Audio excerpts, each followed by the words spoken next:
বরাবর 2026 উপলক্ষে আমাদের বাংলাদেশ কোস্টগার্ড থেকে নিয়োজিত যে সদস্যবৃন্দ আছেন এলাকায় একটি সুন্দর, সুষ্ঠু, শান্তিপূর্ণ, নিরপেক্ষ এবং উৎসবমুখর পরিবেশে এই ভোট গ্রহণ অনুষ্ঠান কার্যে সহায়তা প্রদানের জন্য। তো আমি জাস্ট একটু বলতে চাই যে বাংলাদেশ কোস্টগার্ড তো বেসিক্যালি উপকূলীয় অঞ্চল, তাছাড়া নদী তীরবর্তী অঞ্চল এবং যে সমস্ত এলাকায় আমাদের কি বলে সামুদ্রিক কার্যক্রম এবং নদীপথের চলাচল, নদীপথের কার্যক্রম হিসাবে ব্যবহৃত হয়, সে সমস্ত জায়গায় আমরা দায়িত্ব পালন করে থাকি। তো যারই পরিপ্রেক্ষিতে আমাদের এই যে নির্বাচন উপলক্ষে সারা দেশে সশস্ত্র বাহিনী, আধা সামরিক বাহিনী আমরা নিয়োজিত হয়েছি এবং এই দেখা গেছে যে বাংলাদেশ কোস্টগার্ডের জন্য বেসিক্যালি চরাঞ্চলগুলোতেই দায়িত্ব দেওয়া হয়েছে, কারণ এই এলাকাগুলো অত্যন্ত দুর্গম এবং এলাকা নদী দ্বারা পরিবেষ্টিত এবং চলাচলের জন্য সব বাহিনীর পক্ষে আসলে সেই পরিমাণ সাজ সরঞ্জাম বা যানবাহন নেই। তো যেহেতু কোস্টগার্ড সেই সমস্ত সাজ সরঞ্জাম এবং যানবাহন দ্বারা একটা ওই সাজ সরঞ্জাম যানবাহন মানে সম্মিলিত একটা বাহিনী, যার জন্যই আমাদেরকে এই এলাকায় দায়িত্ব দেওয়া হয়েছে। এই এলাকাগুলো এতই দুর্গম এবং এলাকাগুলোতে মানে যাতায়াত এতই কষ্টকর যে এখানে আসলে মানে দায়িত্ব পালন করা খুব যে বেশি সহজ হবে সেটা আমি মনে করি না। তবে ভালো দিক হলো যে আমাদের এখানে যারা জনগণ আছেন তারা আমার কাছে মনে হচ্ছে যে অত্যন্ত ভোটমুখী এবং তাদের মাঝে একটা উৎসবমুখর পরিবেশ বিরাজ করছে এবং এখানে যারা স্থানীয় প্রশাসন আছেন এবং নিয়মিত যারা পুলিশ সদস্য আছেন তারা এখানকার আইন শৃঙ্খলা পরিস্থিতি যথেষ্ট সুন্দরভাবে এটা মেনটেন করতে সক্ষম হয়েছেন, যার জন্য আমি মনে করি যে আমাদের দায়িত্ব পালনটা খুব বেশি কঠিন হবে না। শুধুমাত্র যাতায়াতের ক্ষেত্রে যতটুকু সমস্যা সেটা আমরা ইলেকশনের বা নির্বাচনের সময় আমরা আমাদের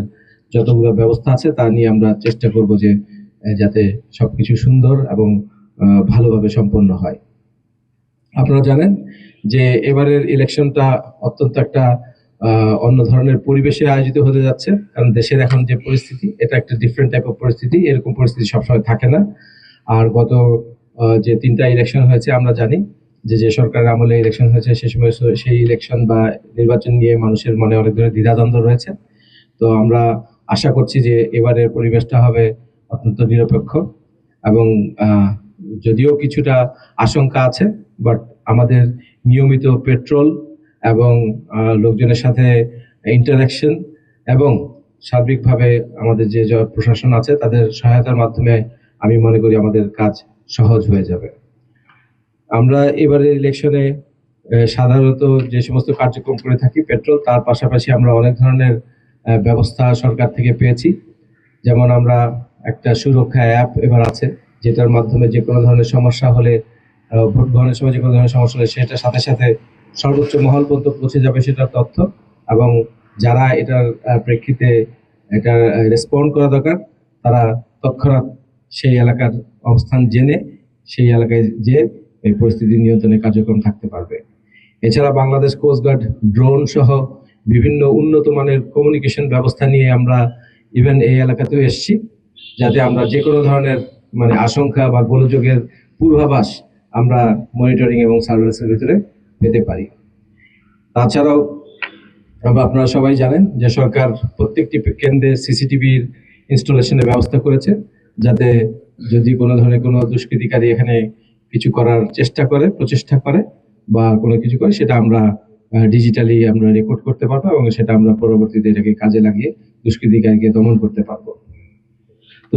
যাই হোক, সার্বিকভাবে আমি বলতে চাই যে আমাদের দৃঢ় বিশ্বাস যে এখানে যে পরিস্থিতি এখন বিরাজমান আছে এবং আমাদের উপস্থিতির মাধ্যমে জনগণের ভিতরে যে আস্থা তৈরি হয়েছে তাতে আমরা ইনশাআল্লাহ একটা সুন্দর, সুস্থ, নিরপেক্ষ এবং সুষ্ঠু পরিবেশে ভোট গ্রহণ করাতে সক্ষম হব ইনশাআল্লাহ।